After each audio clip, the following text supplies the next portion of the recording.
Ako ang inyong Lolo Pael. At ako naman si Kabanong. At Ito ang aming kwento.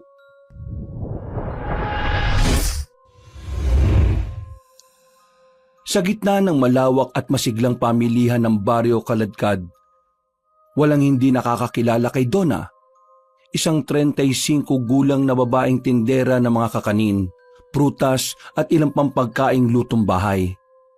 Hindi lang dahil sa ganda niya siya hinahangaan ng mga tao, kundi dahil na rin sa kanyang kakaibang karisma at kasipagan.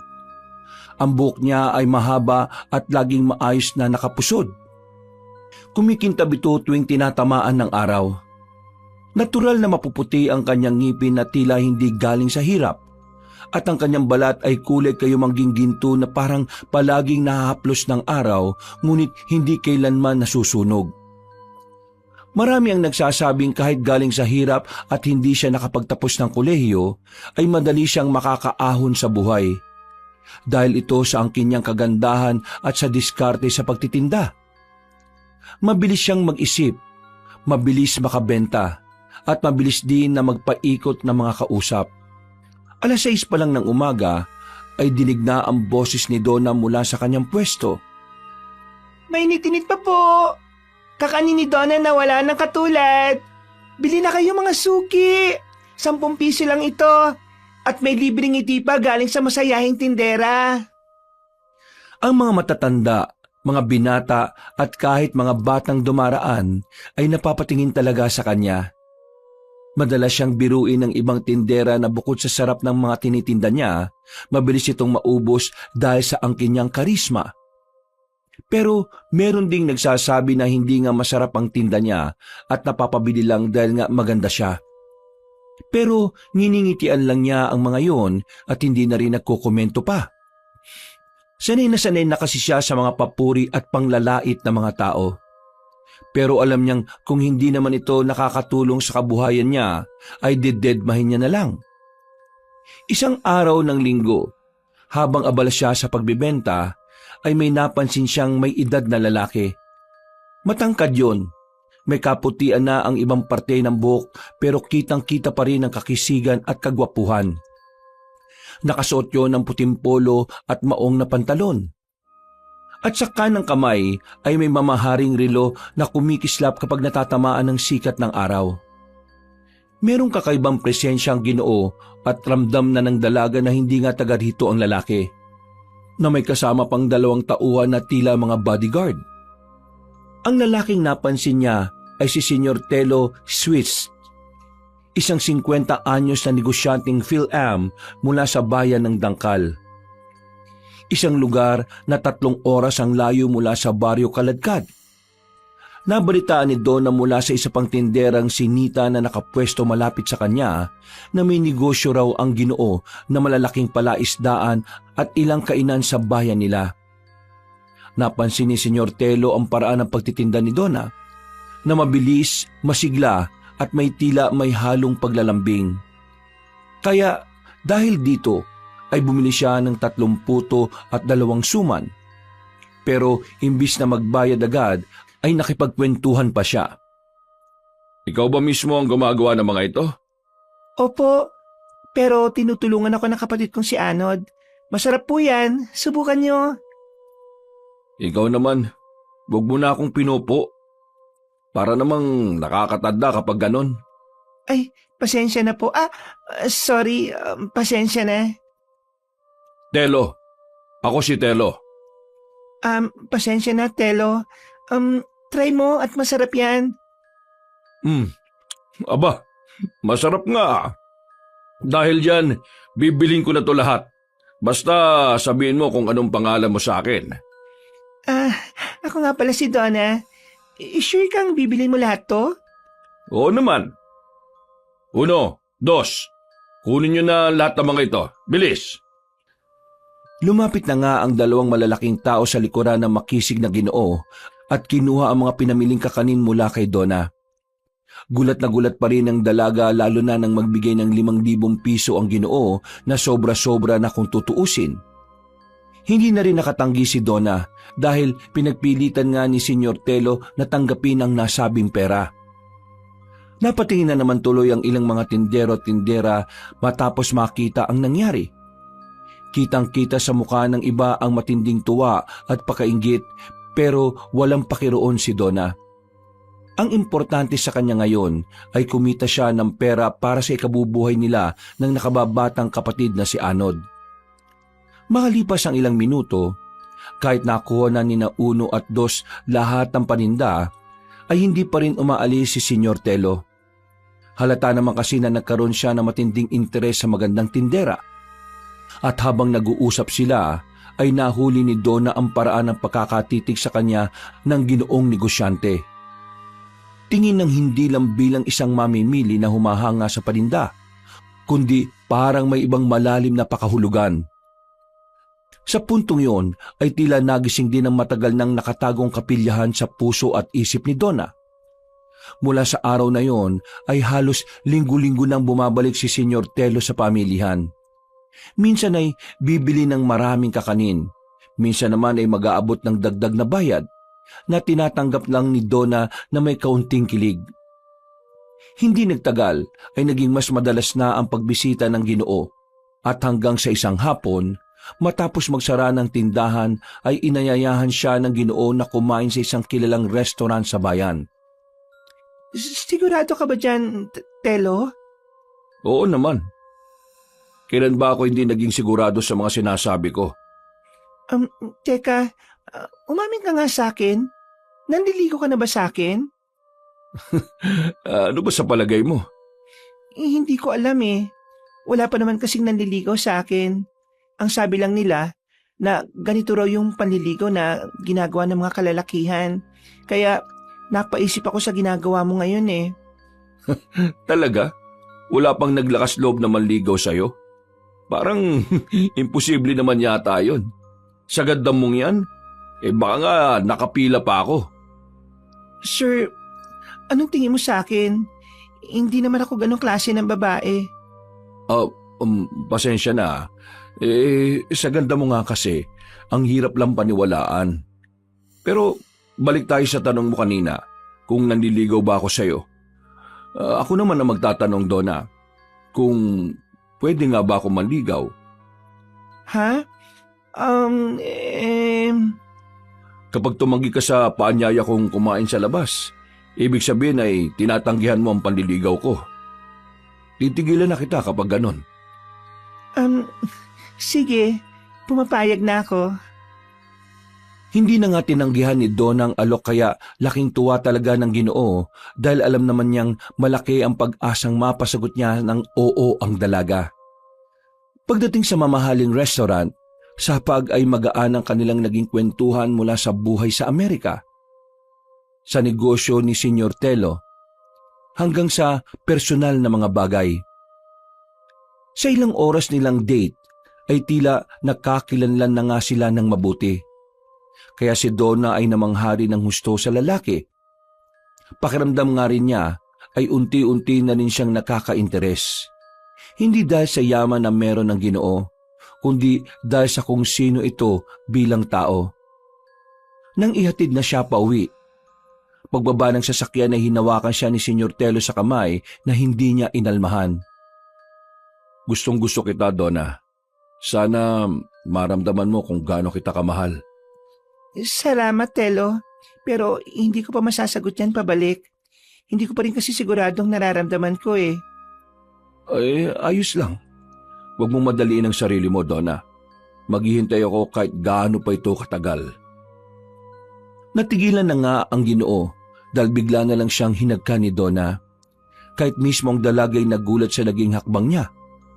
Pero wala naman siyang pinagsisihan dahil nagustuhan niya ang tugon na halik ng matipunong Ginoo.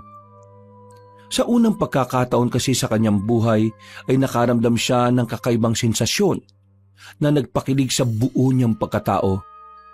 Para siyang nililipad ng ulap at pakiramdam niya rin ay parang sila lang ni Senyor Telo ang tao sa mundo. Nang matanggal ang kanilang mga labi ay napangiti sila sa isa't isa.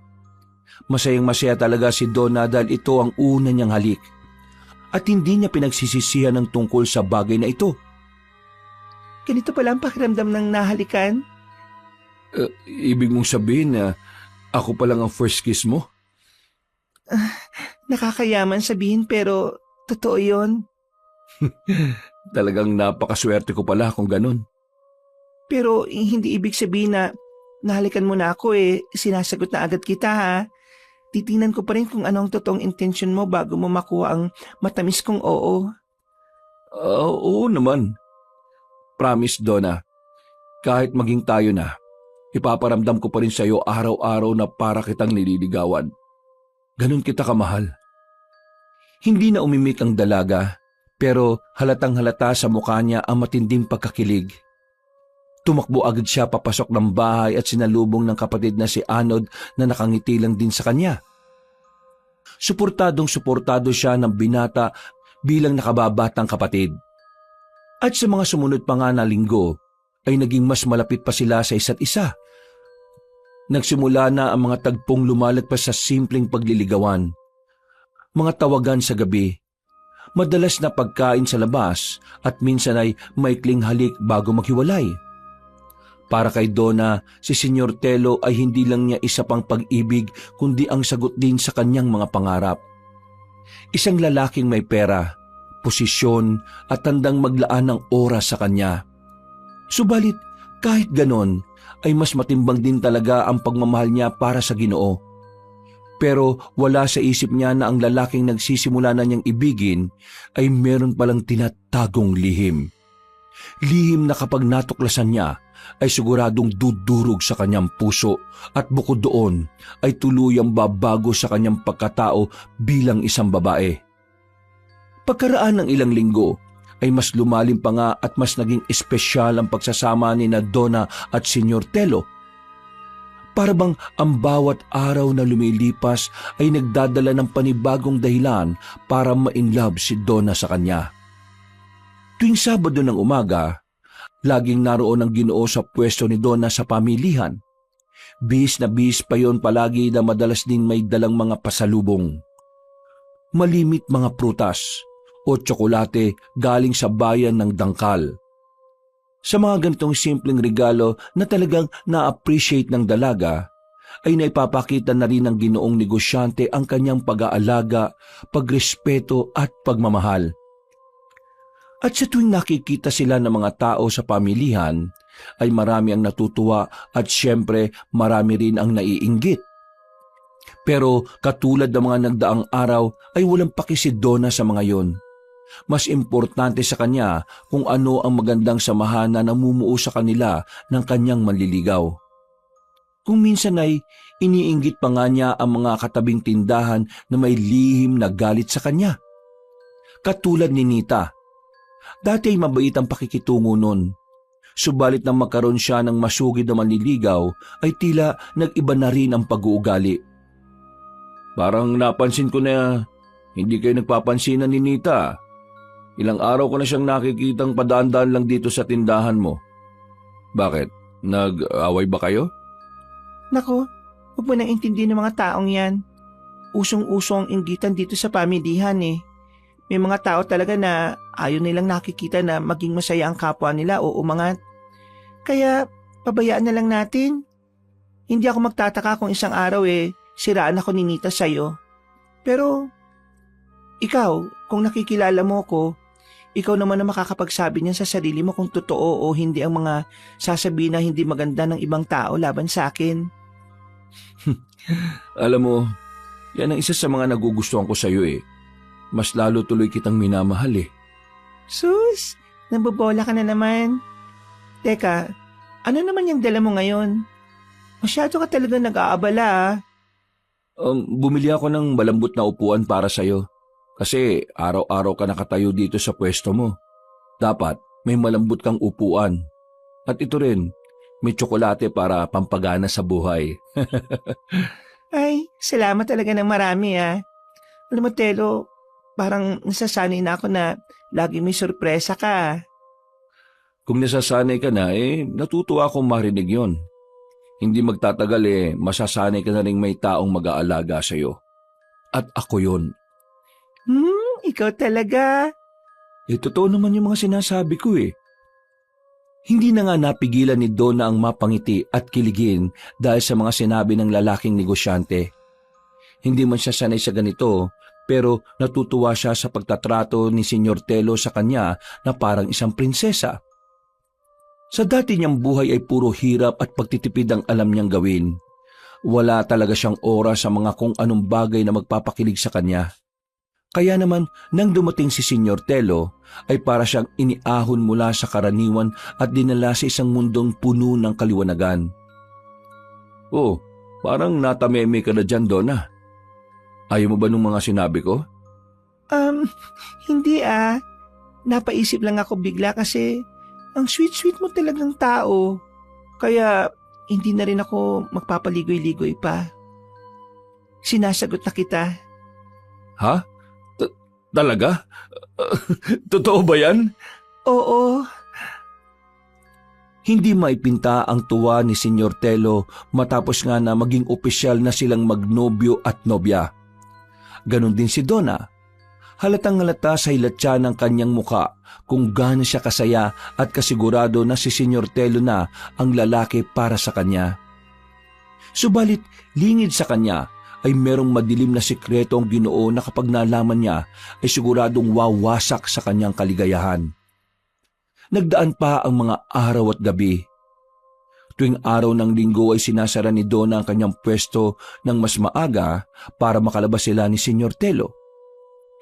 Minsan ay dinadala siya noon sa mga mamahaling kainan sa bayan. May mga gabing magka-holding hands sila habang naglalakad sa parke.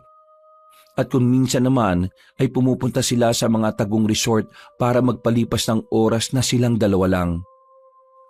Alam ng dalaga na may pagmamahal siya sa kasintahan, pero sa tuwing hihilingin ito na sila ay magtalik, tumatanggi siya. Hindi pa kasi siya handa na isuko ang pagkababae niya.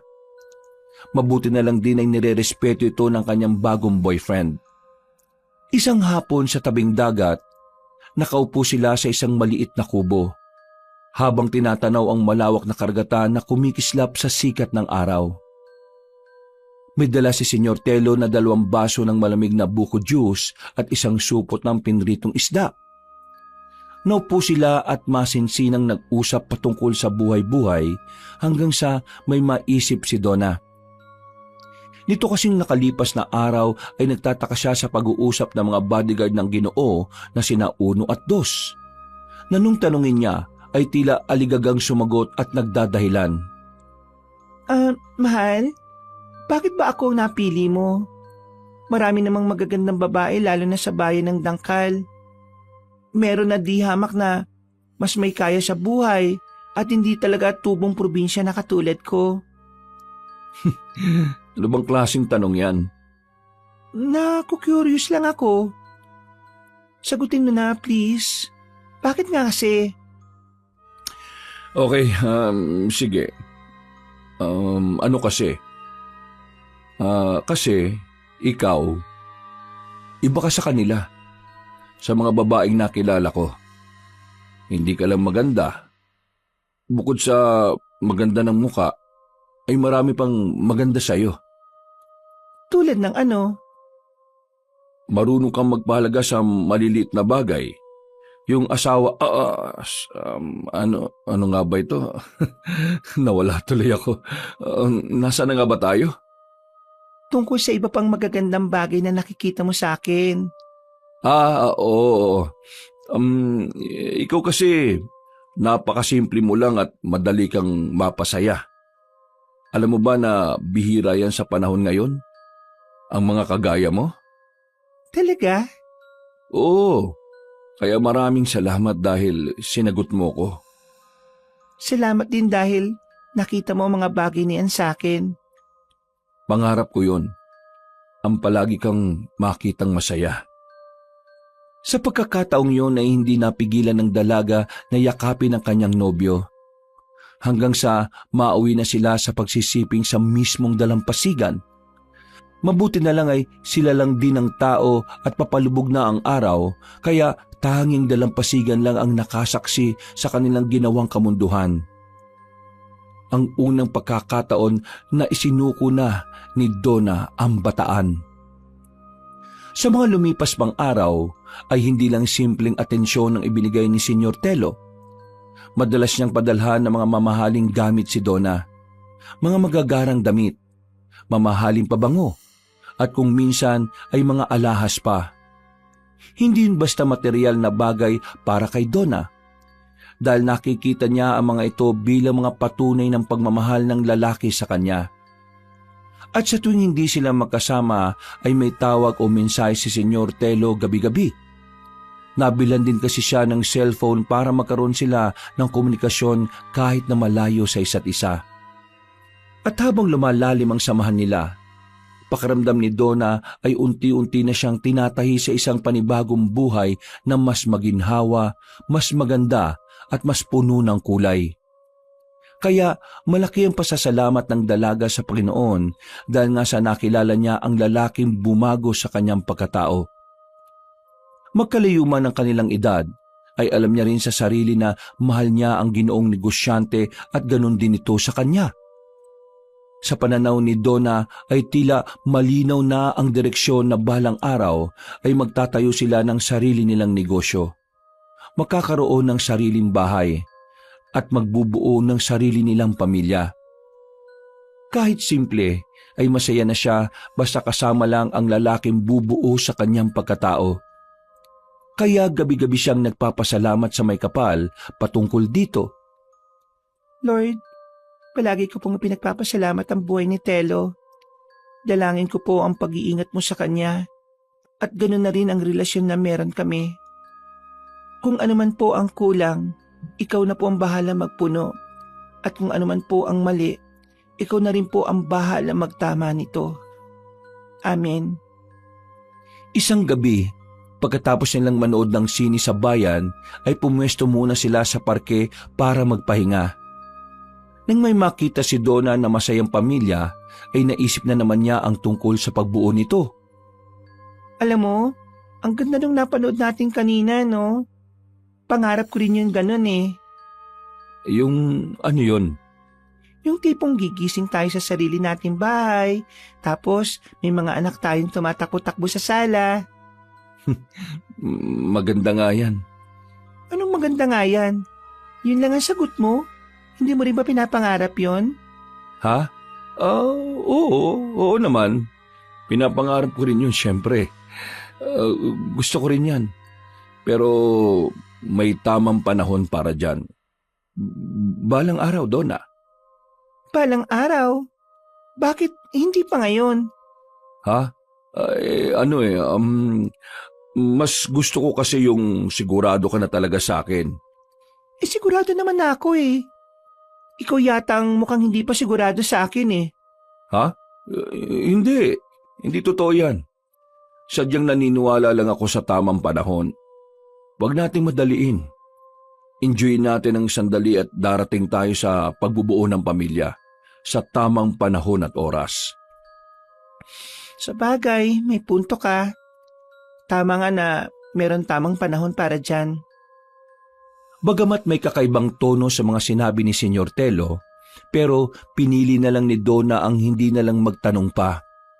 Ang mahalaga sa kanya sa ngayon ay masaya silang magkasama. Ngunit sa gitna ng mga kasiyahan ng kanilang pagsasama ay may mga pagkakataong bigla na lang naglalaho si Senyor Telo ng ilang araw. Walang tawag, walang mensahe at walang paramdam kahit ang mga alalay niyang sina 1 at 2 ay hindi rin makokontak. Mas dumalas ba nga ito hanggang sa umabot na kung minsan ay 1 linggo. Kaya medyo naginala na si Donna. Naging minsanan na lang din ang pagkikita nila. Kung minsan ay pinakamatagal na ang 4 na oras. Kapag tinatanong niya kung bakit ang negosyo lang ang palaging idinadahilan ng Ginoo. Linggo ng gabi, kung saan makikita sana sila pero hindi sumipot si Senyor Telo. Kaya masama ang loob na nagsara ng tindahan si Donna. Nang palis na siya, ay narinig niyang tila nagtatawanan sila Nita at Roma. Alam niyang siya ang pinagtatawanan ng dalawa kaya di na niya pinansin. Natigilan lang siya matapos marinig ang dalawa na mayroong pinag-uusapan at walang iba kundi ang nobyo niyang si Senyor Telo. May nakakita nga raw sa Ginoo sa bayan ng Dangkal na may kasamang ginang at binata. Ang hinala nga ay ito ang pamilya ng Ginoong negosyante. Pag-alis niya sa lugar na yon, ay hindi niya maiwasang mapaisip ng malala matapos marinig ang tungkol doon. Malamang gumagawa lang ng kwento-kwento ang mga yon. Paano magkakaroon ng pamilya si Telo? Hindi niya ako magagawang lokohin. Mahal niya ako. Mahal ko siya. Mahal namin ang isa't isa. Natigilan na siya sa pagsasalita dahil naramdaman niya ang pagtagas ng luha sa kanyang mga mata. Nagtuloy-tuloy siya sa paglalakad habang nagpapahid ng mga luhang ayaw tumigil. Patindi talaga ang galit sa akin nilang Nita at Roma. Kaya pati yung relasyon namin ni Telo, ginagawa nila ng kung ano-anong kwento. Pag-uwi ng bahay ay pinilit niyang kalimutan ang narinig. Ayaw niya kasing sirain ang kasalukuyang saya na meron siya. Pero sa kaibuturan na kanyang isip ay may mga tanong na nagsisimulang mabuo. Mga pagtataka at kung ano-ano pang bakit. Doon niya lang din napagtanto na sa halos mag-iisang taon nilang pagsasama ni Senyor Telo ay hindi niya pa rin yun gaanong kakilala. Maliban sa mga negosyo nito ay wala na siyang ibang alam tungkol sa nobyo. Kaya mas lalo siyang napaiyak matapos maisip na posibleng totoo nga ang mga pinagkukwentuhan kanina nila Nita at Roma. Sino ka nga ba talaga, Telo? Sino ka nga ba? Hindi tuloy nakatulog ng maayos ang dalaga at kinabukasan papunta pa lang siya sa pamilihan nang may isang dating kaibigan ang nagpunta sa kanyang bahay. Walang iba kundi si Maymay. Nakatira na kasi ngayon ang babae sa bayan ng Dangkal kaya nakumpirma niyang totoo ang pinagkukwentuhan ni Nita at Roma kagabi. Parang nadurog ang puso ni Donna matapos yung marinig. Lalo na nang makita niya sa makabagong cellphone ni Maymay ang malinaw na litrato ni na Senyor Telo na nakayakap sa isang babaeng may maayos na postura at nakasuot ng mamahaling damit. Sa tabi nila ay nakangiti rin ng isang binatang kasing edad lang ni Donna. Matangkad yun, mistiso at malakas ang dating nakahawig pa mismo ng Ginoong negosyante. Tila ba gumuho ang buong mundo para kay Donna. Naramdaman niyang nanginginig ang kanyang mga kamay, kaya saglit siyang huminto at sumandal sa gilid. Nang makita siya ni Anod, ay kumuha siya ng tubig at pinainom siya para mapakalma. Nagsimula na siyang mapayak habang umiinom ng tubig hanggang sa mapahagulgul na siya ng todo-todo. Paano niya nagawa sa akin to? Paano niya ako niloko ng ganito? Naniwala ako sa kanya. Pero matagal na pala niya akong niloloko at pinaglalaruan.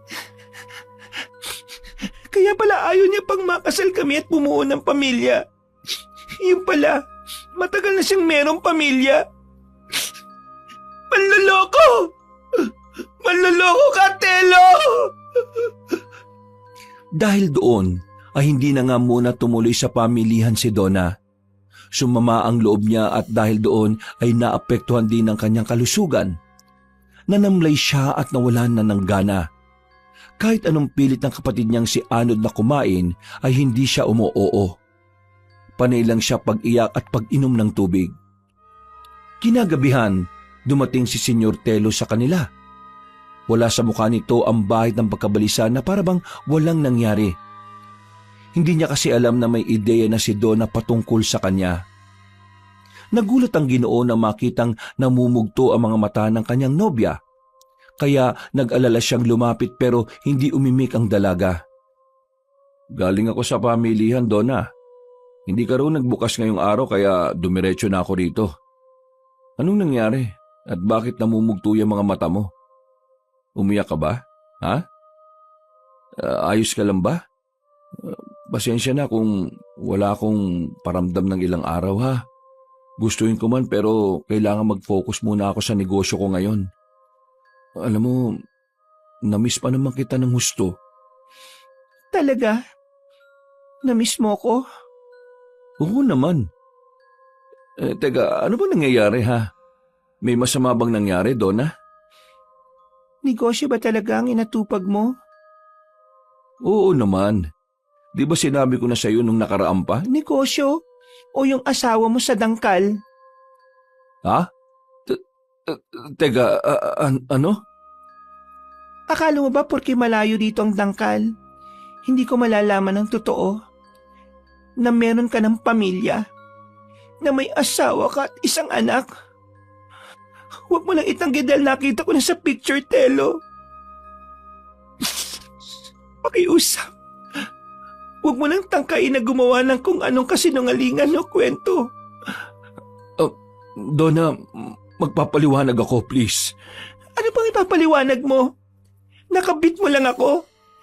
Nawala akong kamalay-malay na pinaglalaruan mo lang palang damdamin ko? Hindi totoo yan, Donna. Paano pa ako maniniwala sa'yo ngayon? Ha? Naniwala ako sa'yo. Naniwala akong totoo ka sa akin. Minahal kita ng totoo pero ito lang ang sinukli mo sa akin, Telo. Grabe tong panluloko mo. Ginawa mo akong kabit ng hindi ko alam. Wala akong kalam-alam na pinagtatawanan ako ng mga tao. Sige, magpaliwanag ka. Oo, may asawa ko. Pero matagal nang wala kaming magandang pagsasama. Hindi lang kami legal na naghihiwalay para sa anak naming si Cruz. Ikaw ang mahal ko, Donna. Maniwala ka. Hindi ko alam kung maniniwala pa ako sa mga panloloko mo, Telo. Durog na durog ang puso ko ngayon, alam mo ba?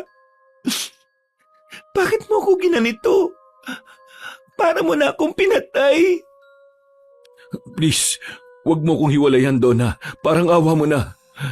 Kahit di mo na paniwalaan ang mga sinasabi ko ngayon, pero totoong lahat ng pagmamahal at ginagawa ko. Mahal kita. Mas mahal kita kaysa kay Vonavi.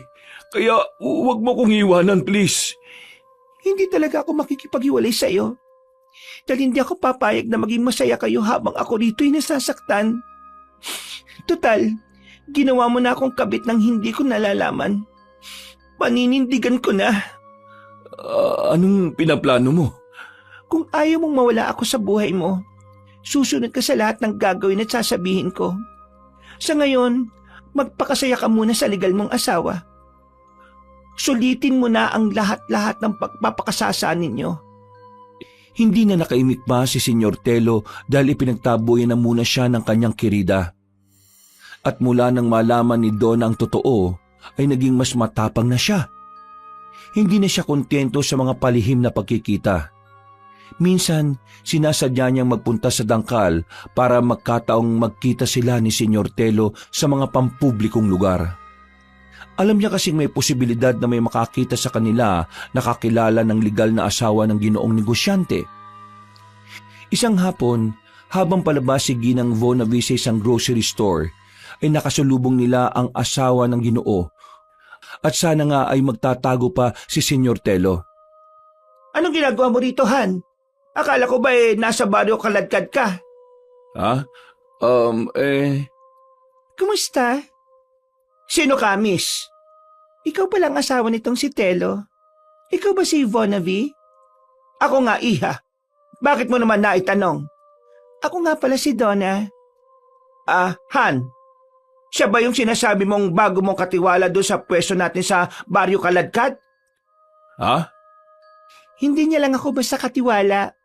Ako ang babae niya. Ako ang ipinalit niya sa iyo, Mrs. Vonavi. Dahil sa diretsahang sagot na yon ay tila natigilan ang mag-asawa.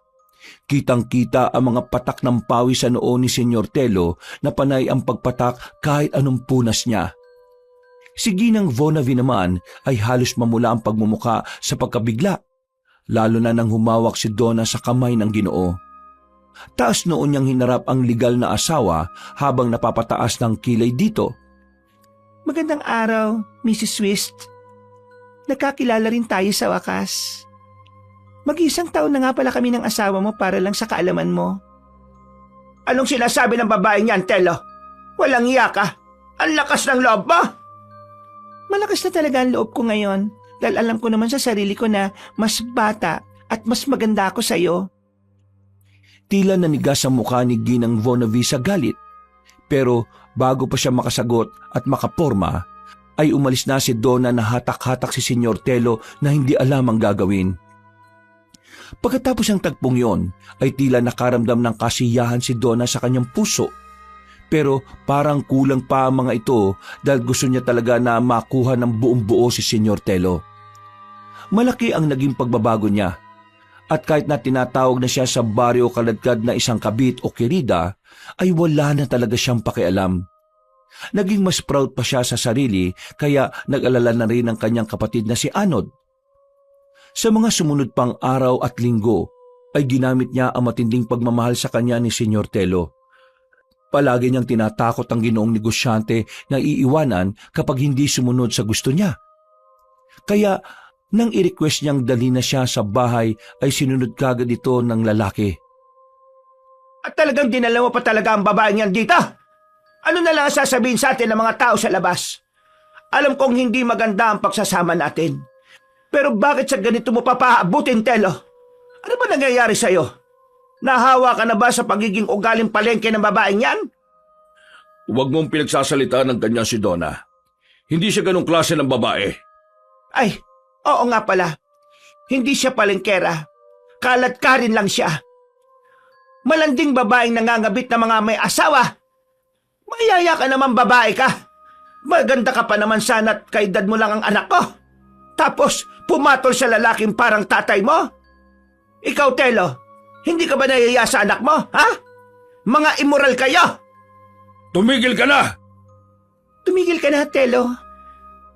Dahil doon ay napatingin kay Donna ang mag-asawa. Ngumiti lang siya, tinarap ang ginang habang nakataas ang isang kilay. Kitat ko lang pala ang anak ninyo. Anong pangalan niya? Cruz, tama? Kung ayaw mong patulan ko ang asawa mo, edi yung anak mo na lang. Punyeta kang babae ka! Edi demanda kita! Edi demanda ko kayo mga immoral kayo! Kasunod ng mga katagang iyon ay ang malakas at malutong na sampalang iginawad niya kay Donna.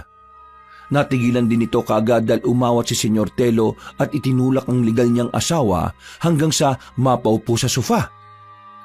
Napayak na lang ang ginang dahil sa sobrang sama ng loob habang si Donna ay tila tuwang-tuwa sa mga nakikita. Hindi niya alam sa sarili kung bakit, pero para na siyang nasisiyahan sa mga nangyayari, subalit sa kabilang banda at kay butura na kanyang puso ay naroon pa rin ang matinding kalungkutan. Natatabunan lang ito sa ngayon na matinding galit matapos siyang malaman na isa lang pala siyang kabit. Demanda ko kayong dalawa, kaya humanda na kayong makulong! Sige, gawin mo! Para malaman ng buong bayan ng kahihiyan ng pamilyang ito! Yun naman ang gusto mo, hindi ba? Isumbong mo kami? Ipakulong mo kami? Napayak na lang ng gusto si Ginang Vonavi at hindi na rin niya nagawang idemanda ang dalawa dahil nga sa kahihiyan ng pamilya. Nagsama-sama nga sila sa iisang bahay na tila patay mali siya na lang sa mga kasalanang namamayani sa tahanang yun. At hindi nga nagtagal ay nakilala rin ni Don ang anak ng mag-asawang Swiss na si Cruz. Nagsimula ito sa isang simpleng pagkakataon. Nang isang gabi na walang ibang tao sa bahay nila maliban sa kanilang dalawa. Alam na ni Cruz ang tungkol sa pangangabit ng ama. Pero dahil madalang siyang umuwi ng bahay, kaya hindi niya pa rin nakikita ang itsura ni Donna. At sinamantala nga ng magandang babae ang pagkakataong ito. Nang makita niyang matipunong binata na katatapos lang maligo at umiinom ng juice sa bandang kusina, ay lumapit siya rito. Pero bago yon ay nagsuot muna siya ng nakakaakit na see-through dress na talagang labas na labas ang kanyang kamunduhan. Dahil doon ay nakatinginan sila. At mula sa isang simpleng titig ay tila may kakaibang koneksyon kagad ang nabuo. Hindi nag-atubili si Donna na palagpasin ang pagkakataon. Ikaw si Cruz, di ba? Oo, ako nga. May ideya ka naman siguro kung sino ako, di ba? Oo. Kabit ka ni Papa? Hindi ako nagtataka kung bakit. Maganda ka kasi at magandang hubog ng katawan mo. Hindi ka ba galit? Hindi ko rin alam eh. Sanay naman ako na pareho silang wala sa tabi ko. Palagi kasi silang nasa negosyo namin nung bata pa ako. Hanggang ngayon na nakakalabuan na kami. E di, okay lang sa'yo na nandito ako. May magagawa pa ba ako? May pwede tayong gawin na dalawa. Hindi naging mahirap para kay Donna ang pang-aakit kay Cruz. Mabilis niya itong napaikot sa kanyang mga palad gamit ang kanyang alindog. At nung gabing yun ay meron na nang nangyaring pagniniig sa dalawa. At sa mga sumunod na mga araw at linggo ay mas naging mapanghas pa sila. Hindi na nila alintana kahit nandoon na sa bahay sina Senyor Telo at Ginang Vonavi. Tuwing hating gabi ay nagagawa nilang magkadaupang palad ng walang kamalay-malay ang mga tao sa bahay. Mas lalong tumindi ang namumuong kaimuralan sa loob ng tahanan ng mga Swiss. Ang mga pangyayaring ito ang tuluyang nagpabagsak sa katahimikan ng pamilyang Swiss. Biyernes ng alas 12:30 ng gabi. Nang marinig ni Donna ang pagilik ni Senyor Telo, ay bumangon kaagad siya sa kama. Naglinis siya ng katawan sa banyo at kaagad lumabas ng kwarto. Pasimple siyang nagmasid sa paligid at tumiretso sa silid ni Cruz, kung saan ay nakahanda na kaagad ito. Dahil sa kanilang pagmamadali, ay nakalimutan na nga nilang mailak ang pinto. At habang nagsisimula ang kanilang kamunduhan, ay biglang bumukas ang pinto ng kwarto ng binata. Nakaugalian na rin kasi ni Ginang Vonavi na pumasok doon kung minsan para lang silipin ang anak. Pagpindot ng switch ng ilaw at nang kumalat ang liwanag sa buong silid, ay tumambad na nga sa paningin ng Ginang ang matinding kalaswaan. Gulat na gulat siya sa mga nasaksihan at hindi niya mapaniwalaan ang mga ito. Nakalimutan kong ilak ang pinto. Sorry. Naman, kumatok naman muna kayo. Anong ginagawa ng kabit ng tatay mo rito sa kwarto mo? At bakit kayo magkapatong anak? Ma, pwede ba lumabas na kayo? Hindi ako lalabas dito. Punyeta kang babae ka. Sinira mo ng pagsasama namin ng asawa ko. Ngayon naman pati anak ko, sisirain mo ang buhay. Ano pinagsasabi mo? Paano ko naman sinira ang buhay ng anak mo pareho namin ginusto ito? At para sa kaalaman mo, matagal na namin itong ginagawa. Walang hiya kang babae ka! Galit na inatake ni Ginang Vonavi si Donna. Halos makaladkad niya sa kahubaran ng babae pero pilit na umaawat si Cruz. Hanggang sa magising na nga rin si Senyor Telo at naabutan niya ang lahat. Gulat na gulat din siya nang makitang parehong nakahubotubad ang kanyang anak at ang kanyang kalaguyo. Anong ibig sabihin nito, Donna? Cruz, bakit kayo parehong walang mga saplot? Yang kabit mo! Nakikipagsiping sa anak natin! Walang yayang kabit mo! Kasalanan mo ito at nagpapasok ka ng demonyita sa bahay na ito. Sinira niya ang pamilya natin. Hayop ka! Hindi ka ba nakukonsensyang babae ka? Wala kang pakundangan, Donna! Wala kang takot! At sisiguraduhin kong pagbabayaran mo lahat ng ginawa mo! Sa sobrang galit na nararamdaman ni Ginang Vonavi, ay halos mahimatay na siya. Kaya kaagad umalalay ang mag-ama at dali-dali siyang dinala sa pagamutan. Habang pinagmamasdan ni Donna sina Senyor Telo at Cruz na bitbit si Ginang Vonavi, ay napapangiti lang siya. Pero ang kanyang mga mata ay unti-unti nang tinatagasan ng luha na hindi niya mapigilan. Masaya siya sa paghiganti, pero sa kaibuturan ng kanyang puso ay alam niyang mali ang kanyang mga ginagawa. Dahil doon, ay binalot na lang niya ng makapal na kumot ang sarili saka humagulgol ng pag-iyak.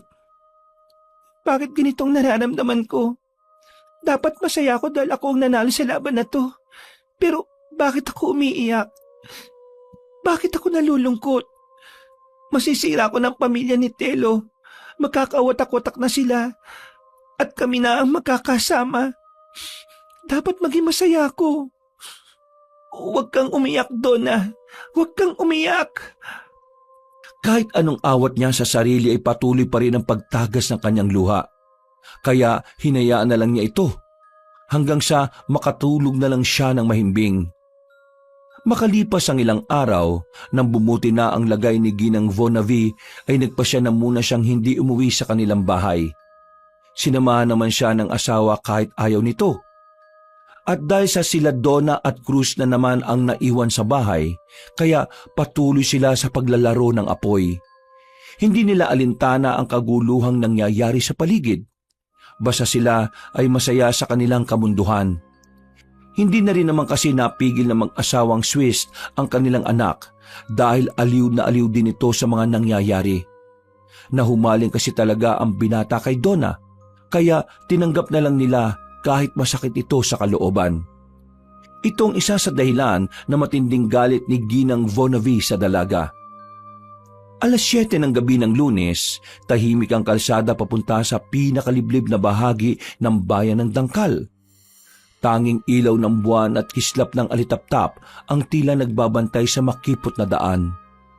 Bitbit ni Ginang Vonavi ang isang bayong na may lamang mamahaling tela. 3 putol na hibla ng buhok ni Donna at isang pirasong ginamit nitong panyong may mantsa ng pulang lipstick. Kasama na rin ang bungkos ng pulang rosas na nagsisimula ng malanta. Baka sa mukha ng Ginang matinding galit at determinasyon. Hindi siya sanay sa ganitong uri ng gawain, lalo na at alam niyang patungo siya sa lugar ng isang taong kilala sa bayan bilang mabagsik na nilalang. Si Apo Abukay. Isang itim na mangkukulam na pinaniniwala ang nakikipag-ugnayan sa mga nilalang mula sa kabilang mundo. Tanyag din ang matandang Ginoo dahil sa pakikipagkasundo nito sa mga demonyo, masasamang elemento at paggamit ng mga buhay na sakripisyo bilang alay. Nang makarating siya sa dulo ng daan, ay tumambad sa kanyang paningin ang isang lumang kubo na halos tinatakpan na ng mga baging at punong kahoy. Ang mga dingding ay gawa sa pinaghalong kawayan at lumang tabla na may bakas ng mantsa ng dugo sa ilang parte. May nakasabit na tuyong balat ng ahas at tandang sa itaas ng pinto. At sa paligid ay may mga bote ng langis na may lamang malabong likido. Ang ilan sa mga ito ay may gumagalaw-galaw pa sa loob. Paglapit ni Ginang Vonavi, ay kusang bumukas ang pinto kahit hindi pa siya kumakatok. Aba, paano nangyari yon? Bumukas ng kusa ang pinto dahil alam kong darating ka, Vonavi Swiss. Paano niyo ako nakilala? Malaga pa bang malaman yon kaysa sa tunay mong pakay kung bakit ka nagpunta rito sa akin? Kung ganon, alam mo rin kung bakit ako narito. Lagi mong tatandaan na laging may pakpak ang balita. Lahat ng pinakamadilim na bagay na ninanais ng isang tao ay nakakarating sa akin. Ang tanong, handa ka ba sa kapalit nito? Kahit anong kapalit, ibibigay ko. Ang totoo niyan dala ko na mga bagay na ilan sa kailangan para mangyari ang gusto ko. Narinig ko sa isang kaibigan na ito ang mga dapat dalhin. Ipinakita ng Ginang ang mga dala niya dahilan para mapahalakak ang matandang lalaking mangkukulam. Ang boses ni Apo Abukay ay tila umalingaw-ngaw sa buong paligid at nang tumigil siya ay matalim niyang hinarap ang Ginang na tila natakot. Bigla na lang kasing parang namuti ang mga mata niya pero bumalik din sa dati. Makalipas lang ang ilang minuto ay sumeryoso na ang nasabing mangkukulam. Handa ka na ba? Handang-handa na ho ako, Apo Abukay. Pagpasok sa loob ng munting bahay ay umupo si Ginang Vonavi sa harap ng maliit na mesa na puno ng kandila. Palayok na may usok at mga papel na may nakasulat na kakaibang simbolo. Inilapag niya sa mesa ang dalang bayong. Hindi na ho ako magpapaligoy-ligoy pa. Dahil total, alam kong alam mo na rin naman kung ano ang gusto ko. Importante pa rin na sa bibig mo mismo manggali ang pagnanais na yon para mas maging epektibo at makapangyarihan ang sumpa. Ang lahat ng salitang lumalabas sa ating bibig ay makapangyarihan na. Ang mga kagaya ko lang namang kukulam ang mas nagpapatibay nito. Kaya ngayon din ay bigkasin mo ang pagnanais na yon. Gusto ko masira ang katawan at kaluluwa ni Donna. Gusto ko mawala ang gandang tinataglay niya. Kung paano niya sinira ang buhay ng aking mag-ama, gusto ko ring masira ang buhay niya. Gusto ko siyang magdusa sa pisikal na aspeto. Gusto ko siyang mahirapan ng husto at magdanas siya ng matinding sakit na higit pa sa sakit ng kalooban na nararamdaman ko ngayon. Ang hinihingi mo ay hindi simpleng sakit o pagdurusa, kundi ay mabagal na kamatayan. Handa ka bang pagbayaran ito? Kahit ano, handa akong magbayad.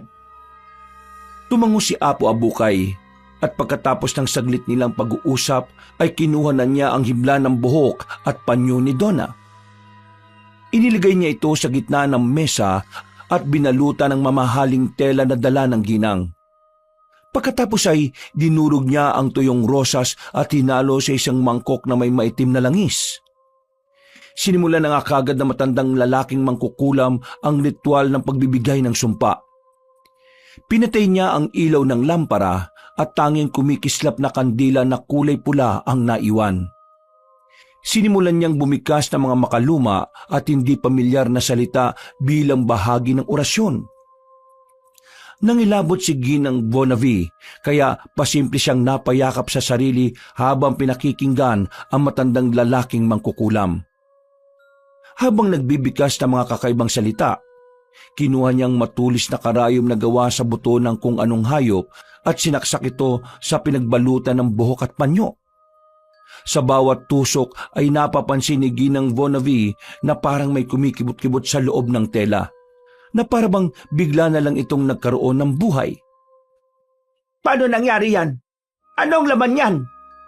Nakapalob na ang sumpa dyan, kaya kung mapapansin mo, ay tila tumitibok-tibok na ang pinagbalutan. Kung ako sa'yo, mag-aantabay na lang ako at mananahimik. Dahil kung minsan hindi kinikilala ng sumpa ang utos. Kapag nakarinig siya ng ingay sa paligid, sasalakayin niya ito at doon ibubuhos ang sumpa. Dahil sa takot ay nanahimik na nga ang ginang at tinayaan na lang na magpatuloy sa pagbikas ng orasyon ang matandang lalaking mangkukulam. Ilang saglit pa nga ay bigla na lang lumakas ang hangin sa loob ng kubo at mula sa palayok ay umalpas sa makapal na itim na usok. Bumuo ito ng hugis ng isang babaeng maganda ngunit unti-unting nabubulok ang muka. Lumapit ito kay Ginang Bonavi at dumampi ang malamig na hangin sa kanyang pisngi. Sa takot ng babae ay napatras siya sa takot na baka mapa sa kanya ang sumpa. Ilayo mo sa akin ang sumpa, pakiusap. Ayaw kong madamay sa sumpa na ako rin mismo ang gumawa. Huwag ka mag-alala, dahil ang pagdampi sa pisngi mo ay tanda ng pagkilala. Yan ang espiritu ng pagguho, at siya ang sisira sa kagandahang tinataglay ng kinamumuhian mong si Donna. Makinig ka mabuti, dahil ganito ang sasapitin niya sa oras na matapos ang orasyon. Dahan-dahan siyang mabubulok at pahihirapan ng sumpa, hanggang sa mawalan na siya ng silbi sa mata ng kahit na sino. Sigurado ka ba dyan? Kung hindi ka kinikilala ng sumpa, sigurado kung kanina pa lang nararamdaman mo na ang epekto nito. Manahimik ka na muna dahil hindi pa kumpleto ang ginagawa ko. Inabot ni Apo Abukay ang mangkok na may langis at rosas. Pagkatapos ay pinahid ito sa bayong at saka siya nagbuhos ng patak ng sariling dugo mula sa kanyang hintuturo. Ang muling hakbang sa ritual ay ibinuga niya ang makapal na usok mula sa kanyang bibig patungo sa bayong. Sa oras na maramdaman niya ang unang kirot sa batok, ay magsisimula ng epekto ng sumpa. Tandaan mo na kapag nagsimula na ito, ay wala nang balikan. Maraming salamat, Apo Abukay. Huwag ka muna magpasalamat dahil hindi ka pa sinisingil ng sumpa. At hindi mo rin kailangang ipagpasalamat ang tungkol sa bagay na ito. Maliban na lang kung wala ka nang natitirang konsensya. Hindi na umimik ang ginang. Nagbigay na lang siya ng malaking halaga bago umalis sa lugar na yon. Samantala, habang nahihimbing ng tulog si Donna, ay dinalaw siya ng isang masamang panaginip. Nakita niya ang sarili na nabubulok habang pinagtatawanan ng isang malademonyong nilalang na kahawig niya lang din. Tumakbo siya ng tumakbo pero gamit ang mahabang dila ay nilingkis siya nito hanggang sa ulo na lang niya ang nakikita. Kasunod noon ay isang nakakapangilabot na halakhak ng demonyo ang umalingaw-ngaw bago siya lukubin ng demonyo. Napabalikwas siya ng bangon at pagtingin sa kanan ay naroon si Cruz na tila nagulat din at nagising. Magkatabi kasi silang nakatulog at pareho na namang walang suot na kahit na ano. Okay ka lang ba? Nananaginip ka siguro na masama. Masamang panaginip lang yon at hindi mangyayari sa totoong buhay. Ang alam ko lang sa ngayon ay ang magandang nangyayari sa ating dalawa. Tama. Kaya simulan na natin ulit ang, alam mo na, habang hindi pa umuwi si mama at si papa. Ikaw talaga? Napakahilig mo. Gusto kong patunayan na mas magaling ako sa tatay ko, no? At mas karapat-dapat ako na piliin mo kaysa sa kanya. Ilang beses ko na namang sinabi sa'yo na isang beses lang talagang may nangyari sa amin. At matagal na panahon na yon. Oo, minahal ko ang tatay mo. At hanggang ngayon, mahal ko pa rin siya. Pero sa maniwala ka man o hindi, natutunan ko na rin na mahalin ka, Cruz. Hindi lang tungkol sa pagganti. Maraming salamat at narinig ko yan. Kaya lang, gustuin ko mang maniwala sa mga sinasabi mo. Pero hindi ko pa din maramdaman na mas mahal mo ako kaysa kay papa eh. Mas matagal lang pinagsamahan ninyo eh. Hindi na nagsalita pa ang lalaki dahil pinapak na siya ng halik sa labi at pagkatapos ay muli na nga silang nagniig ng ilang beses. Hanggang sa makatulog na sila ng mahimbing habang makayakap. Kinabukasan, naisipan ni Donna na bumalik sa baryo Kaladkad para alamin ang lagay ng tindahan nila ni Anod sa pamilihan. Palabas pa lang siya sa bakuran ay bigla niyang naramdaman na matinding kirot sa batok na parang may matalim na kukong bumaon dito. Nagsimula siyang mahilo at manghina pagkatapos nito. Naglakad siya pabalik at ang makitang refleksyon sa sliding window ay napansin niya ang itim na maninipis na tila guhit sa ilalim ng kanyang mga mata. Ano to? Pasa? Pero parang mga guhit-guhit lang eh. Kaso, bakit parang itim na itim naman to? Ang kada naman. Ano kaya to? Nakaramdam na naman siya ng pagtusok sa batok at dahil doon ay mas sumama ang kanyang pakiramdam. Kaya bumalik na lang siya sa loob ng bahay para magpahinga. Wala pa naman si Cruz dahil pumasok ito sa trabaho at hindi pa rin bumabalik sina Senyor Telo at Ginang Vonavi mula sa kung saan. Hindi alam ni Donna na sa bawat oras na lumilipas, ang sumpa ng kulam ni Apo Abukay ay dahan-dahan ng kinakain ng kanyang ganda, lakas at sigla. At katulad ng hiling ni Ginang Vonavi, isang mabagal na sumpa patungo sa kamatayan. Sa mga sumunod na gabi, matapos ang ritual, ay nagsimula na nga ang unti-unting pag-usbong ng sumpa sa katawan ni Donna.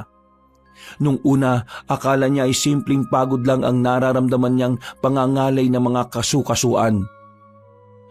Paminsang panghihina at kakaibang lamig na parang gumagapang mula sa batok hanggang sa gulugod. Ngunit habang lumilipas sa mga oras, ang mga sintomas ay naging mas malinaw at mas nakakatakot. Sa bawat paggising niya sa umaga ay may nanunuot na kirot sa kanyang panga. Para bang ang kanyang mga ngipin ay lumalaki at tumitigas. At sa tuwing tumitingin siya sa salamin ay napapansin niyang ang dating mapuputi niyang ngipin ay unti-unting parang nabubulok. Lumala rin ang mga dating tila maliliit na itim-itim sa ilalim ng kanyang mga mata. Mas naging kitang-kita na ito na parang naging malalaking pasa na talaga. Ang kanyang mga mata na dati ay kaakit-akit na parang nangungusap ay naglahong bigla. Ano ba itong nangyayari sa akin? Dala lang ba ito ng matinding stress? O baka naman buntis na ako? Hindi lang pisikal ang pagbabago, pati ang kanyang gutom ay nag-iba. Ang mga pagkaing dati niyang paborito ay bigla na lang naging matabang sa kanyang panlasa. Ang malasa para sa kanya ngayon ay hindi ang masasarap na pagkain, kundi ang mga nabubulok na bagay. Dito siya mas nahuhumaling. Nung una ay hindi niya ito pinansin. Iniisip na baka dala lamang ito ng stress o imahinasyon, pero mas dumalas ang ganitong pangyayari lalo na sa tuwing malapit siya sa basurahan. Naglalaway siya sa tuwing nakakaamoy ng nabubulok, napapanis o kahit anong mababahong bagay. Dala na rin ang pag-aalala ay sinabi niya kagad ito kay Cruz. dahil ang binata lang naman ang kasama niya sa ngayon. Cruz, may kakaibang nangyayari sa akin. Nawawalan ako ng gana, nangihina, at sa tuwing kakain ng mga gusto kong pagkain sinusuka ko lang.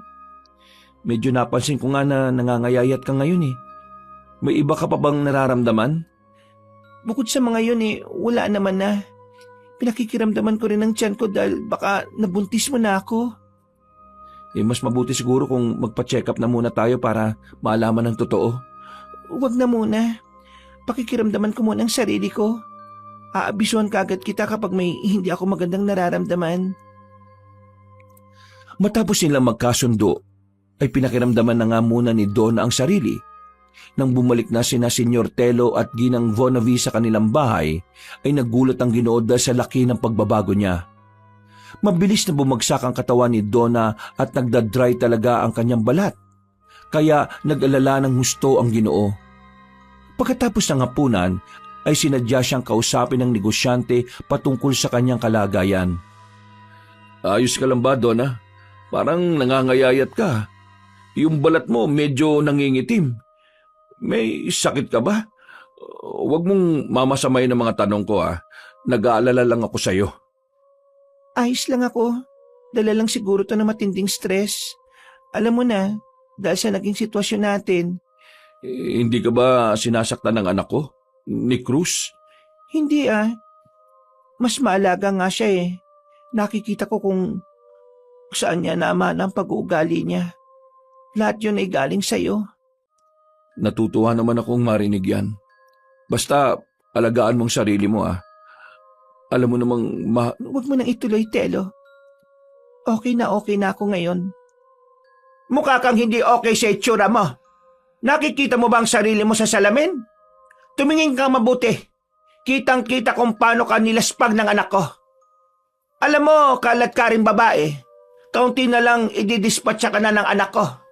Sa gwapo at kisig ni Cruz, siguradong maghahanap pa yun ng mas maganda na hindi katulad ng itsura mo ngayon. Parang asawa ko lang din yan.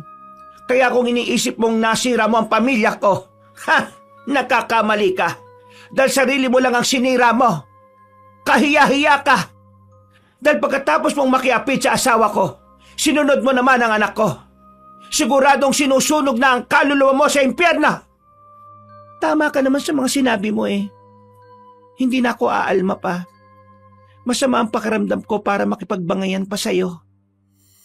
Umalis na si Donna pero pagdating sa kwarto ay napasandal siya sa isang gilid habang napapakuyom ng kamao.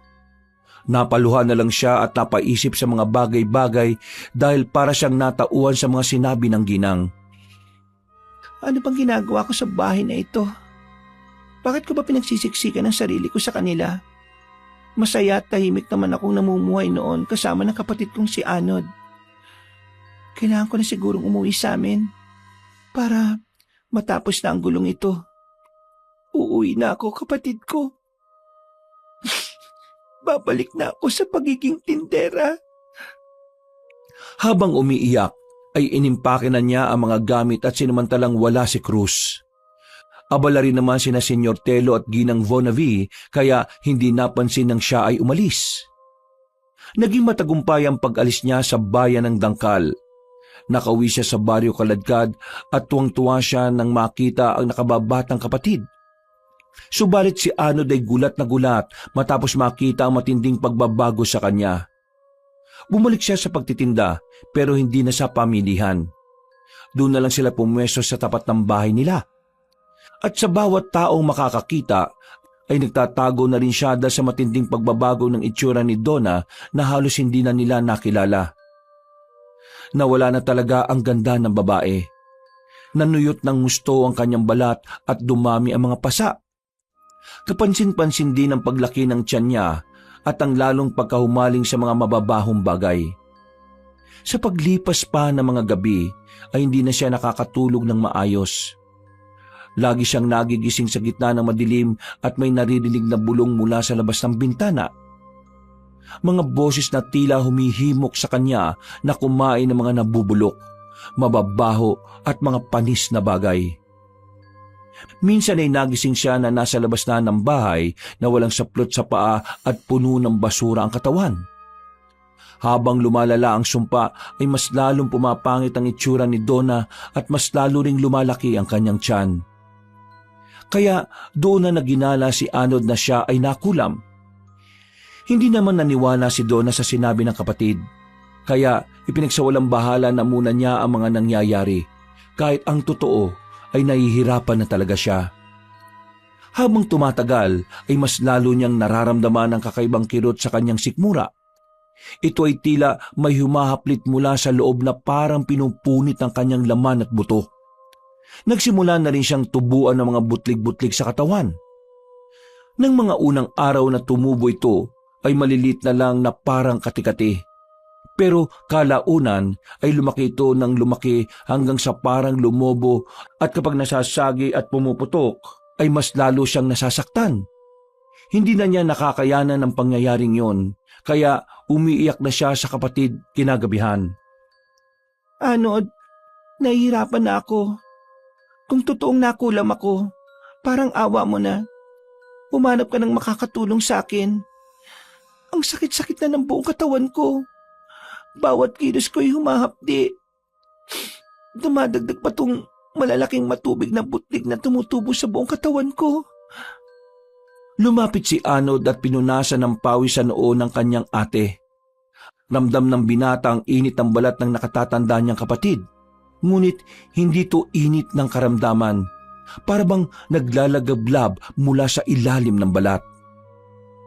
Hindi na rin siya masyado nagkikikilos dahil sa tumitinding kalagayan. Kaya hindi na nag-aksaya ng oras si Anod. Naganap na kagad ito na makakatulong sa kanila. Habang wala ang binata ay inaliw na lang ni Donna ang sarili. Pagtingin niya sa salamin ay napaiyak siya ng gusto dahil malayong-malayo na talaga ang itsura niya sa dati. Paggalaw niya ay tumama ang likod niya sa gilid kaya muli yung humapdi. Napasigaw siya sa sakit at lalong napaiyak. Ang pangit-pangit ko na. Hindi ko na makilala ang sarili ko. Kabayaran na yata ito nang nangyari dahil sa mga ginawa ko noon. Kung nung una pa lang sana'y hindi na dapat ako tumuloy nang nalaman kong kabit ako, hindi siguro ito mangyayari sa akin. Totoo nga sinasabi ni Ginang Vonavi. Pinarurusahan na ako. Sinusunog na ang kaluluwa ko marahil sa dagat-dagatang apoy ng impyerno. Napalunok siya habang nanginginig at umiiyak. Pagkatapos ay kagad niyang tinakpan ang sarili ng kumot. Ngunit nang maramdaman niyang may kung anong kumikislot-kislot sa mga malalaking butlig-butlig ay mas lalo siyang natakot. Kumirot din kasi yon na parabang tinutusok-tusok ng kung anong matutulis na bagay. Muli siyang napatingin sa salamin at nakita nga niya ang kung anong mga insektong gumagalaw sa loob ng malalaking butlig. Nanlaki ang mga mata niya sa pagkagimbal at doon niya na talaga nasiguro na siya ay nakulam. Diyos ko po, ano itong mga kumikislot-kislot na to? Mamamatay na yata ako. Panginoon ko, ayaw ko pong mamatay ng ganito. Kung ano man ang pagkakasala ko, pakiusap. Iligtas niyo po ako. Ayaw ko mamatay sa ganitong klaseng paraan. Hindi ka mamamatay, mahal ko. Nagulat si Donna at napatingin sa pintuan ng kanyang kwarto. Doon ay nakita niya si Anod at si Cruz na nakatayo. Agad lumapit sa kanya ang matipunong binata at yayakap sana pero umatras siya. Bakit ka lumalayo, mahal? Nakikita mo bang itsura ko ngayon? Hindi na ako katulad ng dati, Cruz. Malayong-malayo na. Tama ang nanay mo. Iiwan mo rin ako at maghahanap ka ng mas magandang babae. Hindi totoo yan. Kung alam mo lang, ilang araw akong naghanap sa iyo dito sa Baryo Kaladkad. Kung ano man ang sinasabi sa iyo ni Mama, lahat yun ay hindi totoo.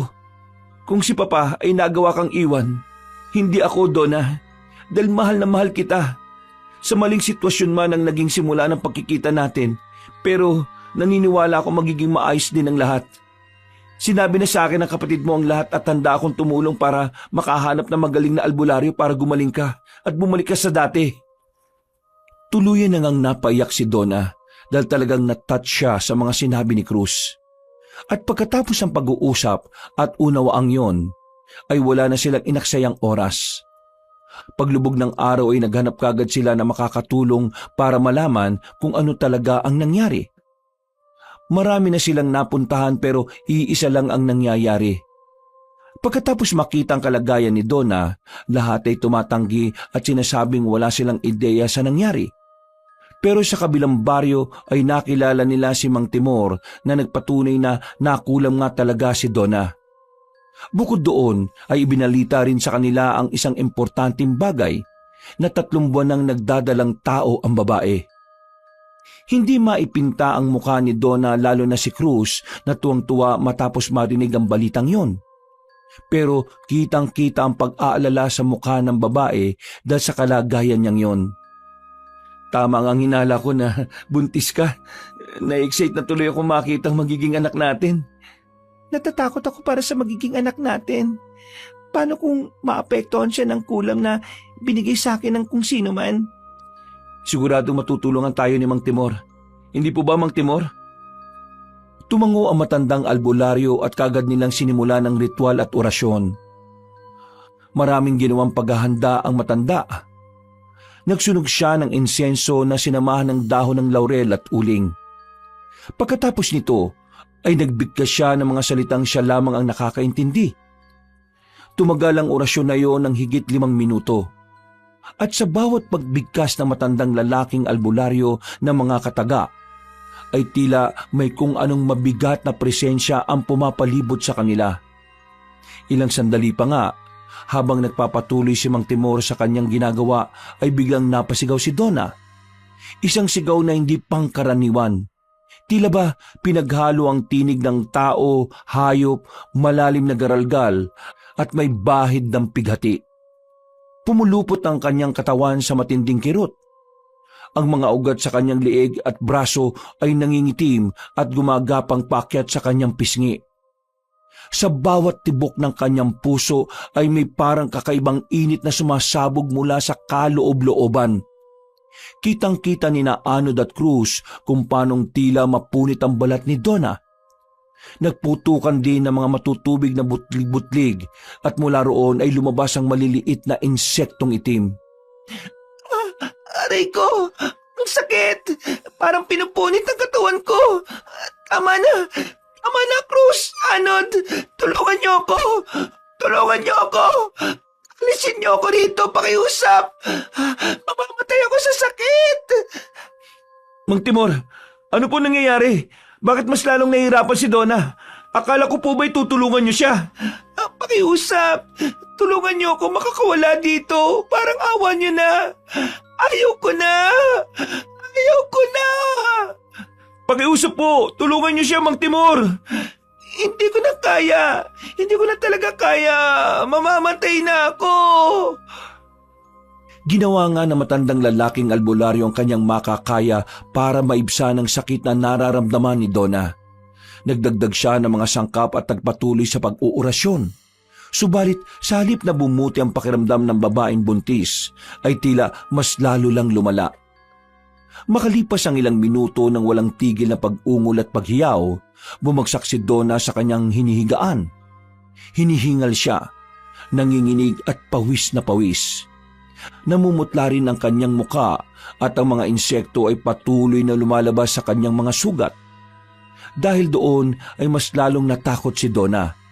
Si Anod naman ay naiyak na lang sa malubhang kalagayan ng kanyang ate habang si Cruz ay hindi na rin alam ang gagawin. Nagpatuloy lang si Mang Timor at kitang-kita na rin sa mukha nito ang matinding paghihirap. Dahil sa pakikipagtagisan ng lakas sa nagdala ng sumpa o kulam. Donna, pakinggan mo ko. Lumabang ka. Huwag kang susuko. Telo, hindi ko na kaya. Parang inihigop na ang lakas ko. Mamamatay na yata ako. Hindi alam ni Cruz kung ano ang mararamdaman niya matapos bigkasin ni Donna ang pangalan ng kanyang ama. Pero sa kabila ng mga ito ay pinairal niya pa rin ang pagmamahal para rito. Hinawakan niya ng mahigpit ang kamay ng babae at hindi na nagsalita pa. Si Anod naman ay nanalangin na lang ng taimtim habang umiiyak. Ang tanging boses na lang na maririnig sa silid na yon ay ang paghiyaw ni Donna at ang maotoridad na pagbigkas ni Mang Timor ng orasyon laban sa kulam. Ilang saglit pa nga ay hinawakan ng matandang Ginoong Albularyo ang tiyan ni Donna at napangiwi siya dahil sa kakaibang mabigat na puwersa. Bakit po? Ano pong nangyayari kay Donna, Mang Timor?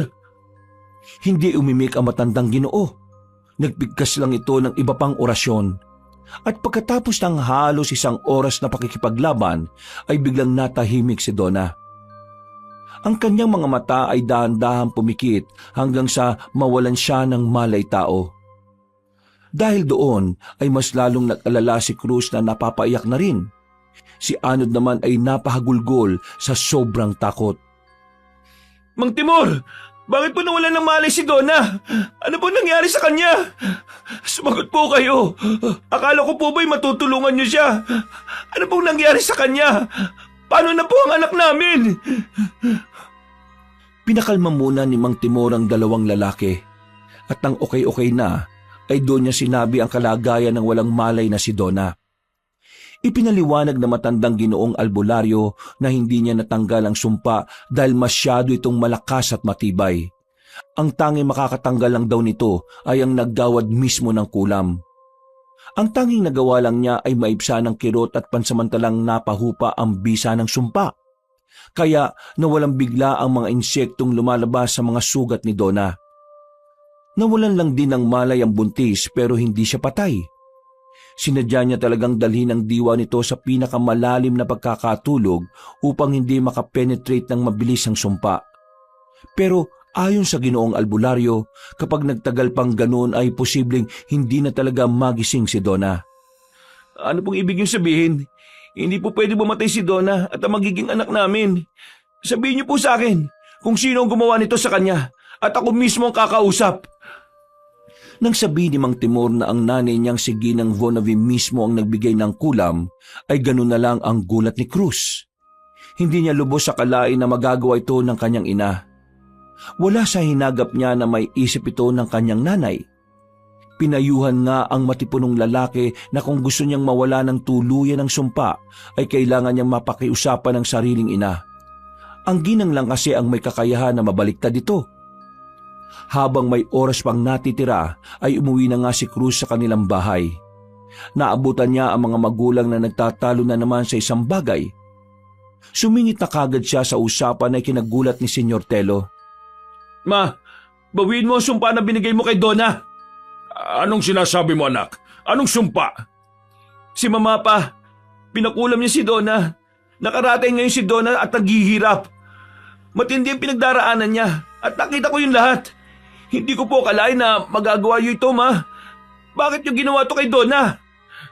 Totoo bang sinasabi ni Cruz, Vonavi? Sumagot ka at huwag kang tumunganga lang dyan. Sumagot ka, Ma! Oo na! Paano mo nagawa yun sa kanya? Paano ko nagawa? Talagang tinatanong mo yan kung paano ko nagawang mapakulam siya? Sige, Telo, Cruz, kayong sumagot sa tanong na yan. Sa tingin nyo, bakit ko nga ba pinakulam ang malanding babae na yan? Hindi siya ganung babae, Ma. Talaga ba, anak? Ha? Totoo ba sinasabi ng anak mo? Hindi ganung babae si Donna, kaya hindi sapat na dahilan ng ipakulam siya. Naririnig niyo bang dalawa ang mga sarili ninyo? Hindi siya malanding babae. Nakalimutan niyo na ba na tinuhog niya kayong mag-ama? Sinira ng haliparot na yon ang pamilya natin. Tapos sasabihin niyo sa akin na hindi siya ganong klase ng babae? Na hindi siya karapat-dapat na kulamin? Binulag na kayo ng babaeng yon! Ikaw ang binulog ng galit mo, Vonavi. Kasalanan sa Diyos ang ginawa mo. At ang ginawa mong panloloko sa akin, hindi? Telo, matagal akong nagtimpi. Matagal ko nang dapat siyang pinagbayad. Pero hindi ko ginawa dahil ayaw kong malagay sa kahihiyan ng pamilya natin kapag nakulong kayong dalawa. Pinalampas ko yon. Nilunok ko ang pagkababae ko nung pinatira mo siya dito sa bahay. Pero ang hindi ko matanggap sa lahat, hindi lang ikaw ang inagaw sa akin ng babaeng yon, kundi pati ang anak natin. Hindi niya lang sinira ang pamilya natin. Dinurog pa niya hanggang sa magkawatak-watak tayo. Kaya, pasensya ka na rin, anak, Cruz, dahil hindi ko magagawa ang gusto mo. Hinding-hindi ko babawin ang sumpa ng kulam kahit ikamatay ko pa! Ma, parang awa mo na. Kapag binawi mo ang sumpa, lalayuan ko na si Donna. Titigil na ako at hindi na ako makikipagkita sa kanya. Nagmamakaawa ko sa iyo, Ma. Mahal na mahal ko siya. Mahal rin kita, anak. Kaya ko to ginawa. Alam kong hindi mo ako maintindihan sa ngayon pero balang araw, malalaman mo rin na tama ako at mali ka. Hindi mo mahal ang babaeng yon. Katulad lang din ng papa mo. Nadala lang kayo ng makamundong pagnanasa. Ma, parang awa mo na. Kung mamamatay si Donna at ang magiging anak namin, hindi ko rin gugustuhin mabuhay pa. Mas mamuting mamatay na lang din ako. Sinisiguro ko sa inyo na habang buhay nyo rin tong pagsisisiyan. Hindi nakaimik si Senyor Telo at Ginang Vonavi matapos yung marinig. Pagkalaon ay patakbong umalis ang binata na hindi na nila napigil pa. Napaluhan na lang din ng ginang na ngayon lang nag-sink in sa utak niya ang mga sinabi ng nag-iisang anak. Mali ba ang ginawa ko kung ginawa ko lang ang alam kong makabubuti sa pamilya natin? Hindi ko sinasabing mali ka, pero hindi ko rin sinasabi na tama ang ginawa mo. Hindi ko lubos maisip na makakaya mong gumawa ng ganitong klase ng krimen. Kung itinuturing mong masamang babae si Donna, hindi ka na rin naiiba sa kanya.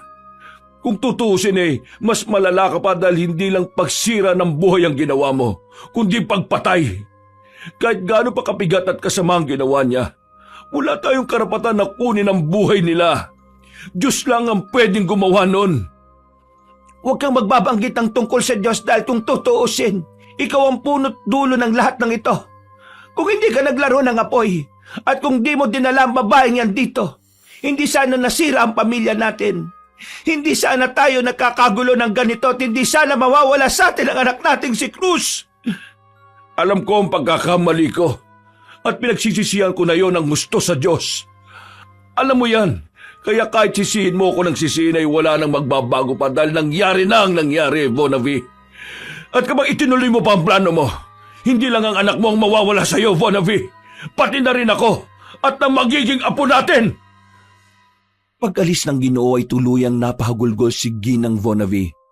Habang napapaluhod sa sahig, labis din siyang nasaktan sa mga nangyayari. Pero pinipilit niya lang din ang magpakatatag. Makalipas ang ilang araw, habang tumatagal ay mas lalong nalalagay sa alanganin ang buhay ni Donna. Patuloy pa rin si Mang Timor sa pagbibigay ng pansamantalang lunas sa babaeng buntis. Pero habang tumatagal ay mas lumalakas ang sumpa ng kulam.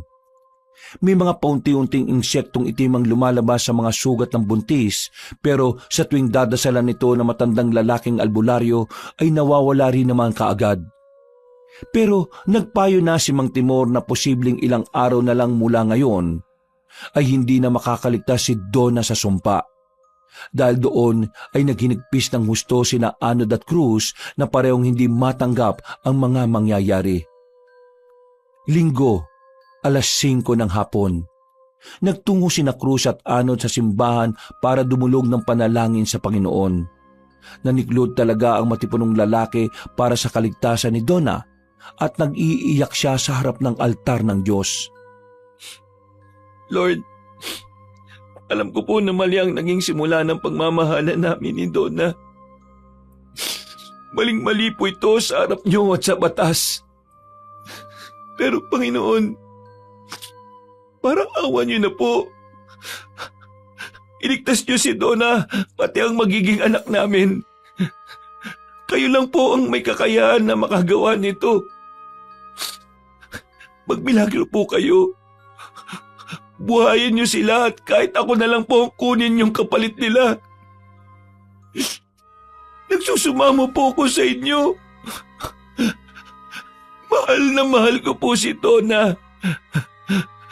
Ayoko pong mawala siya ng ganito. Diyos ko, buhayin niyo po siya para may tama namin ang mga pagkakamali naming dalawa. Parang awa niyo na po. Awa niyo na. Habang humahagulgol, ay nakaramdam siya ng pag-akbay. Pagdilat ng mga mata niya ay nakita niya roon si Ginang Vonnaby na umiiyak na rin. Hindi nagsalita si Cruz na tila nagulat din, habang ang ginang ay yumakap sa kanya ng maigpit. Anak, aalagaan mo palagi ang sarili mo. Sorry sa lahat at mahal na mahal din kita. Pagkatapos sabihin niyo ng ginang ay umalis na siya. Hindi na hinabol pa ni Cruz ang ina dahil bigla na rin itong nawala. Pagkagat ng dilim, pagbalik niya sa bahay ni Mang Timor ay ganun na lang ang gulat nila nang makitang nakadilat na si Donna. Pawis na pawis ang buntis at gutom na gutom.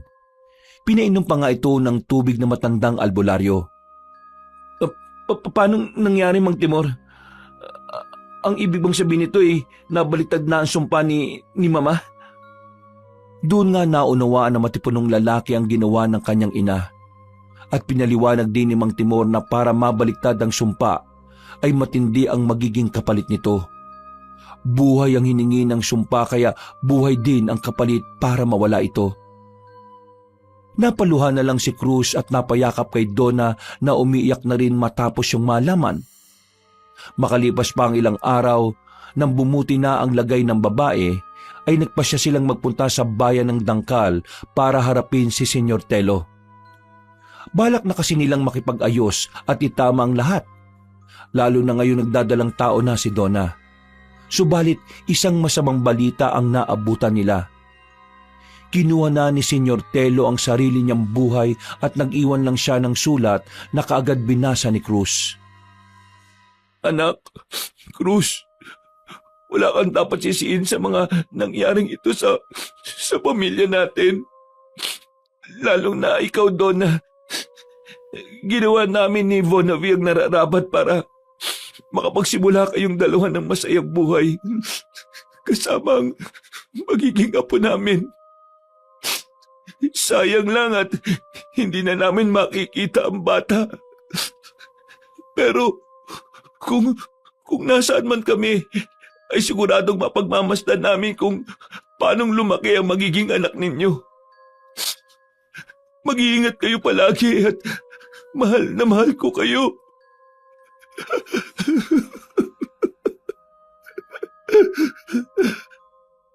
Naiiyak na nagyakap sina Donna at Cruz at pagkatapos noon ay sinikap nilang makapag-move on na sa buhay. Nang maipanganak ang sanggol na lalaki, ay pinangalanan nila itong Tevi na pinagsamang pangalan ni Senyor Telo at ni Ginang Vonnaby. Namuhay nga sila ng payapa, masaya at masagana. Wakas.